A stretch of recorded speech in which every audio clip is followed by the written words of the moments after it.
ஒரு ஊரிலே ஒரு மிக கொடிய பாம்பு ஒன்று இருந்தது.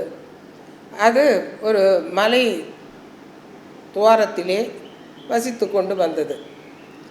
அந்த பக்கம் வருபவர்களையெல்லாம் அது அச்சுறுத்தி கொண்டு வந்தது.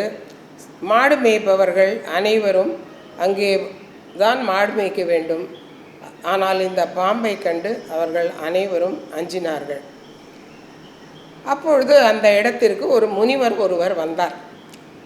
முனிவரிடம் இந்த மக்கள் அனைவரும் சென்று, ஐயா, நாங்கள் மாடு மேய்க்க இயலாமல் மிகுந்த துன்பப்படுகிறோம். மாடு மேய்க்கும் இடத்தில்தான் இந்த பாம்பின் குகை உள்ளது. அதிலிருந்து வந்து அச்சத்தை விளைவிக்கிறது. எங்களுடைய கன்றுகளை எல்லாம் ஆபத்திலிருந்து காப்பாற்ற இயலாமல் அந்த பக்கமே போகாமல் மாடுகளும் மேய்ச்சலுக்கு போகாமல் மிகுந்த அவதிக்கு உள்ளாகின்றன என்று கூறினார்கள். உடனே முனிவர் என்ன சொன்னார், சரி, நான் பாம்பிடம் பேசுகிறேன் என்று சென்று பாம்பிடம் சென்றார். பாம்பிடம், ஏனப்பா இது மாதிரி அனைவரையும் துன்பப்படுத்துகிறாய்? நீ துன்பப்படாமல் இருக்கலாம் இல்லையா என்று அதற்கு உபதேசம் செய்தார்.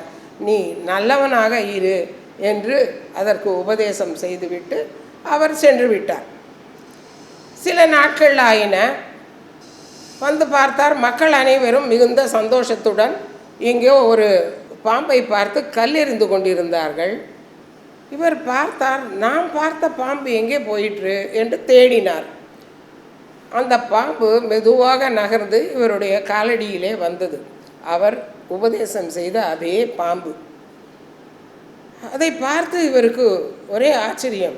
என்ன ஆயிற்று, ஏன் இப்படி இருக்கிறாய் என்றார். உடனே அது, தாங்கள் தானே சொன்னீர்கள் என்னை நல்லவனாக மாறிவிடு என்று. நானும் நல்லவனாக மாறிவிட்டேன். சிறுவர்கள் அனைவரும் பார்த்தார்கள், நான் சீரவில்லை, அவர்களை கடிக்க வரவில்லை என்று தெரிந்தவுடன் கல்லை விட்டு எறிந்தார்கள். ஆகவே எனக்கு உணவும் கிடைக்கவில்லை, வெளியிலே வர இயலவில்லை. வெளியில் வந்தாலே என்னை கல்லை எடுத்து அடிக்கிறார்கள். உணவு இல்லாமல் பாருங்கள், நான் கொலையுறும் குத்துயிருமாக இருக்கிறேன் என்று மெதுவான குரலிலே சொன்னது அந்த பாம்பு. உடனே முனிவர் சொன்னார், நான் நல்லவனாகத்தானே இருக்க சொன்னேன், வல்லவனாக இரு என்று. ஏன் நீ வல்லவனாக இருக்கக்கூடாது? நல்லவனாக இருப்பதற்கும் வல்லவனாக இருப்பதற்கும் சில வேறுபாடுகள் இருக்கின்றன. நீ பாம்பு, உன்னுடைய குணம் சீறுவது. ஏன் சீற்றத்தை கூட மறந்து விட்டாய்? நீ கொத்த வேண்டாம் என்று தான் சொன்னேனே தவிர, விஷத்தை கக்க வேண்டாம் என்று தான் சொன்னேனே தவிர, நீ சீர வேண்டும் என்று நான் சீராமல் இரு என்று நான் கூறவில்லையே. ஏன் உன் இயற்கை குணத்திற்கு மாறாக சீராமல் இருந்தாய்?